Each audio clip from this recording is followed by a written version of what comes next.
Today I'm going to talk about a book that I think has flown a little under the radar but should be getting more attention. A Country You Can Leave by Asale Angel-Ajani. This is her first novel, but she has written 2 prior works of nonfiction. I'm going to preface this review by saying I absolutely love this book and would give it 6 out of 5 if I was rating it. But some others don't see it this way. Book reviews are so subjective, and of course it depends on our own frame of reference. I do agree with those who do not favor this book when they say that it is gritty, it's candid, coarse, blunt, sexual, violent, and harsh, but I think it holds a huge message. 16-year-old Lara was born to her white Russian immigrant mother and her black Cuban immigrant father. Her father has been absentee her entire life, and Lara knows nothing about him except she later learns that he was a musician who has mental health and addictions problems. Her mother has shunted her from place to place and even abandoned her for a couple of years, placing her in a series of foster homes while her mother was engaged in whatever relationship she was in at the time. And now they find themselves living in the Oasis Estates mobile home park in the California desert. Lara's mother, Evgenia Borislava, is larger than life. Her sense of self appears to revolve around and depend on her sexual relationships with men, any men, and on alcohol use. She's just a constant source of embarrassment and disappointment to Lara. She wears overtly sexual outfits that are much too young for her age, talks crassly about men and sex, and speaks loudly about the weaknesses of America compared to her beloved Russia. She portrays herself as well-read and constantly spouts off from the 25 books that she routinely reads in rotation every year. But she demeans Laura for her skin color and her behavior. She's anti-authoritarian and sees herself as superior to everyone. Meantime, she tries to give Lara advice on finding a good man and about sexual relationships. She even eggs Lara on to have sex, even though Lara does not want it. And on some level, Evgenia recognizes that she's a poor, even non-existent mother figure to Lara.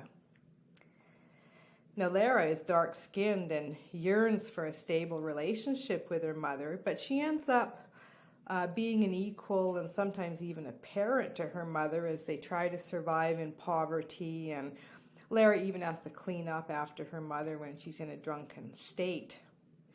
There's constant competition between them, even as far as to who will be the first to have sexual relationships with a rather nice-looking neighbor. Lara is most aware of discrimination against skin color and against poverty, and of the trappings that hold you in place, how the system is like a parasite in their cellular makeup, as she puts it. Her mother just laughs this off. Lara forms a small group of friends, but this just serves to highlight the inequalities in life even more.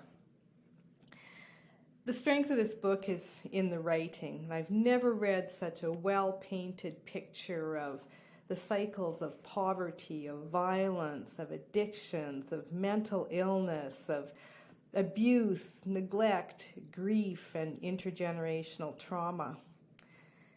It's all about being stuck in a predestined rut. And the writing is so eloquent and descriptive. You can just feel the poverty and discrimination and the heat and the dust of the Oasis Estates mobile home park. This book is certainly about character development over plot, and I think the author is just exquisite in painting a picture, especially of Evgenia and the power she has over people in general. To summarize it, though, this book is really about the trappings of intergenerational trauma. Lara gradually comes to some understanding of herself and her life and of her dependent relationship with her mother. But it takes some tough events for this insight to come about. Yes, this book is gritty and it's not a fun read, but I think it should be mandatory reading for any social work or sociology student. If you come from the wrong side of the tracks, or substandard subsidized housing, or are different in any way, or were shunted from place to place, or recognize that you grew up just one bad incident away from being Lara Montoya Borislava, you'll get it. There's just so much insight in this book. This book was also just a great reminder for me that every child and youth needs at least one strong person to change the trajectory of their life. So let's be that person. A Country You Can Leave by Asale, Angel-Ajani.